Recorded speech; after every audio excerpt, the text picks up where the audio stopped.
आप देख रहे हैं डार्क फाइल्स। तो चलिए बढ़ते हैं आज की इस कहानी की ओर। दोस्तों, वो तारीख थी 11 अगस्त साल 2015 की, जब शाम को मुझे मेरे दोस्त प्रतीक का कॉल आया। मैंने फ़ोन उठाया तब उसने कहा, यार सुनना, मम्मी पापा आज बाहर गए हैं और तू तो जानता है कि मैं रात भर अकेले नहीं रह सकता। अगर आज रात तू मेरे यहाँ रुक जाएगा तो कोई दिक्कत है क्या? प्रतीक की सारी बात सुनकर मैं बोला, अरे कोई नहीं, आ जाऊँगा। बोल कितने बजे आना है? इस पर प्रतीक ने कहा, जब तेरा मन करे, बस रात 9 बजे से पहले आ जाना। और इतना कहकर प्रतीक ने फ़ोन रख दिया। खैर, मैं जल्दी जल्दी काम निपटाने लगा ताकि जल्द से जल्द प्रतीक के घर पहुंच सकूं और सारा काम निपटाकर तकरीबन 8:30 बजे तक अपनी मोटरसाइकिल से प्रतीक के घर की ओर निकल गया। आसमान में काले बादलों का जमावड़ा देखकर मैं बाइक को तेजी से भगाने पर मजबूर था, क्योंकि बारिश किसी भी वक्त आ सकती थी और इस बार तो ऐसा लग रहा था जैसे कोई बड़ा तूफान आएगा। खैर, कुछ देर बाद मैं प्रतीक के घर पहुंचा।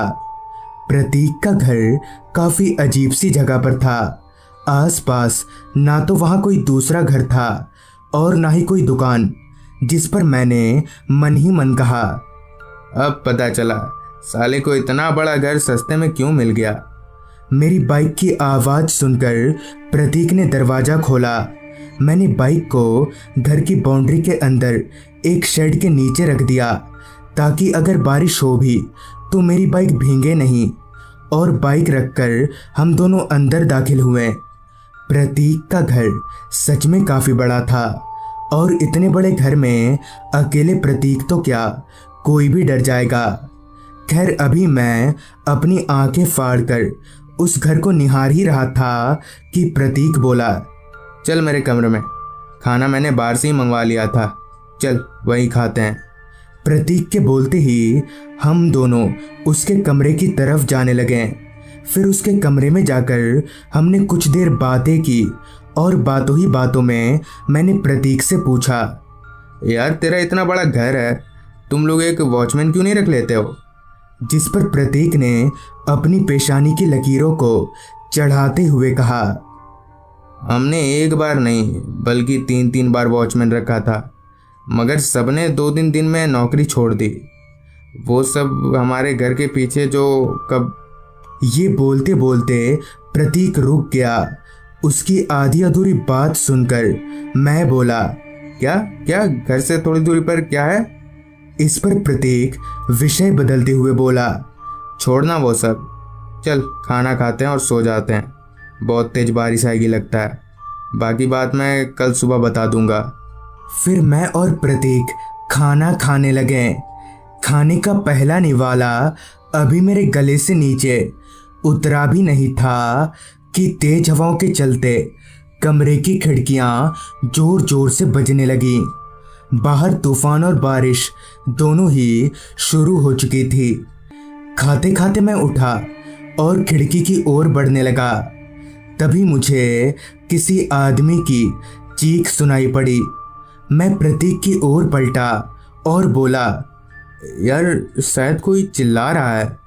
इस पर प्रतीक ने दीवार में टंगी घड़ी की ओर देखा।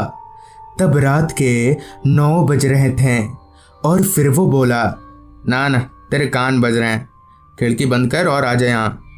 मुझे भी लगा शायद ऐसा ही कुछ होगा, लिहाजा मैंने खिड़की बंद किया।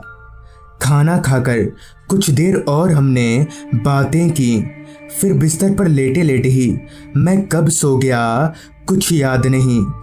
पता नहीं कितनी देर बाद, मगर जब मेरी आंख खुली तो मेरे कानों में वही चीख गूंज रही थी जिसे मैंने खिड़की बंद करते वक्त सुना था। मैं झट से उठकर बैठ गया और कमरे के चारों तरफ देखने लगा।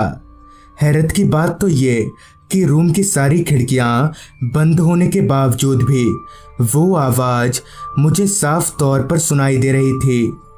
मैंने प्रतीक की ओर देखा तो वो गहरी नींद में था। और प्रतीक को देखने के दौरान ही मेरी नज़र तकिए के बीच में रखी बैटरी टॉर्च पर गई। मैंने वो टॉर्च उठाया और प्रतीक के कमरे से होकर घर से बाहर निकलने लगा, ये पता लगाने के इरादे से कि आखिर ये आवाज़ है किसकी और कहाँ से आ रही है। मैं जब घर से बाहर निकला तो तब तक बारिश और तूफान दोनों ही थम चुके थे, मगर वो चीखने की आवाज़ और तेज हो गई। लिहाजा मैं टॉर्च को आगे रखकर और उस आवाज़ को सुनते हुए उसकी ओर बढ़ने लगा। आसपास सिवाय मेरे और कोई इंसान नहीं था। मेरी कदमों के अलावा सिर्फ रात कीड़ों की आवाज़ ही थी उस रास्ते पर। उस आवाज़ का पीछा करते करते मैं प्रतीक के घर से थोड़ा दूर आ चुका था। तभी चलते चलते मेरे कदम एकदम से ठहर गए, क्योंकि वो आवाज़ एकदम तेज हो चुकी थी। इसका मतलब था कि आवाज़ यहीं कहीं से आ रही है। आसपास देखा तो पाया कि मेरी दाईं ओर एक पुराना सा कब्रिस्तान है, जिसकी दीवारें जगह जगह से टूटी हुई थी। अभी मैं उस कब्रिस्तान में जाने के लिए थोड़ा आगे बढ़ा ही था कि तभी पीछे से किसी ने मेरे कंधे पर हाथ रखा। मैं झट से पीछे मुड़ा तो प्रतीक था। तभी मैंने कहा, हो तू है? पर तू तो सो रहा था ना। इस पर प्रतीक बोला, वो सब छोड़, तू यहाँ क्या कर रहा है? तेरी छानबीन वाली आदत गई नहीं अभी तक? यहाँ रुकना ठीक नहीं है, चल घर चल। इस पर मैंने बोला, रुकना, यहाँ तक आ गए तो देखते हैं कि आवाज़ है किसकी। जिस पर प्रतीक ने थोड़ा गुस्सा होते हुए कहा, अबे तू पागल है क्या? तुझे इस कब्रिस्तान के बारे में भी पता नहीं है, इसलिए तू ऐसा बोल रहा है। पहले पहले तो प्रतीक अंदर ना जाने की जिद पर अड़ा रहा, मगर जब मैंने जिद पकड़ी अंदर जाने की तो उसे झुकना ही पड़ा। फिर मैं और प्रतीक कब्रिस्तान की उस टूटी हुई दीवार को फांदकर अंदर दाखिल हुए। तो जैसे ही हमने कब्रिस्तान के अंदर पैर रखा कि वो चीखने की आवाज़ और भी तेज हो गई। खैर मैं और प्रतीक आगे बढ़ते रहे। चूंकि वो कब्रिस्तान काफ़ी पुराना था, इसलिए कहाँ कब्र है और कहाँ ज़मीन उतना समझ नहीं आ रहा था। अभी हम लोग थोड़ा भीतर गए ही थे कि अचानक ही मुझे ऐसा लगने लगा जैसे किसी ने मेरा दाहिना पैर पकड़ कर रखा हो, क्योंकि मैं चलने के लिए अपना दाहिना पैर उठा नहीं पा रहा था। मैंने जब अपने पैर की ओर देखा तो मेरे पूरे शरीर में एक सिहरन सी दौड़ गई, क्योंकि ज़मीन से निकले एक हाथ ने मेरा पैर पकड़ रखा था। मैंने एक झटके से अपना पैर छुड़ाया, जिस पर प्रतीक ने कहा, संभल कर चल, किसी कब्र में मत चढ़ जाना, देखा ना ये कब्रिस्तान कितना खतरनाक है। अब मैं भी समझ गया था कि यहाँ सब कुछ गड़बड़ है, मगर मैं डरा नहीं और प्रतीक के साथ आगे बढ़ता रहा। अभी हम लोग उस जगह से थोड़ा आगे गए ही थे कि तभी मेरी नज़र पास ही में मिट्टी के टीले पर बैठे एक आदमी पर गई, जो कि अपना सिर झुकाए जोर जोर से रोए जा रहा था। उसकी चीख इतनी दर्दनाक और कर्कश थी कि मैं चुप नहीं रह पाया। अरे भाई साहब, क्यों रो रहे हैं आप? और इतनी रात को कब्रिस्तान में क्या कर रहे हैं आप? जिस पर उस आदमी ने कहा, मुझे अपने घर ले चलो। और ये बोलते हुए जैसे ही उस आदमी ने अपना चेहरा उठाया तो मेरे होश उड़ गए, क्योंकि उसका चेहरा पूरा सड़ा हुआ था, जिससे मांस लटक रहा था। ये सब देखकर मैं और प्रतीक वहाँ रुक नहीं पाए और हमने घर की ओर दौड़ लगा दी। कुछ देर ऐसे ही भागने के बाद प्रतीक ने कहा, ठीक है, वो कब्रिस्तान से बाहर नहीं आ पाएगा।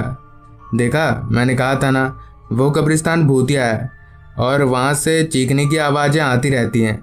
चल ठीक है, तू डर मत। प्रतीक की सारी बात तो मुझे समझ आ गई, मगर एक बात अभी भी खटकती रही कि आखिर प्रतीक इतना हिम्मत वाला कब से हो गया। खैर कुछ ही देर में हम लोग प्रतीक के घर के दरवाजे पर थे। इससे पहले कि हम दोनों अंदर दाखिल होते हैं, प्रतीक ने कहा, तू चल, मैं 5 मिनट में आता हूँ। इस पर मैं बोला, कहाँ जा रहा है? इस पर उसने फिर से मुझे अंदर जाने को कहा, लिहाजा मैं अंदर चला गया। मगर जैसे ही मैंने प्रतीक के कमरे में जाने के लिए दरवाज़ा खोला तो मेरे पैरों तले जमीन खिसक गई, क्योंकि प्रतीक बेड पर आराम से सोया हुआ था। मगर ये कैसे हो सकता था?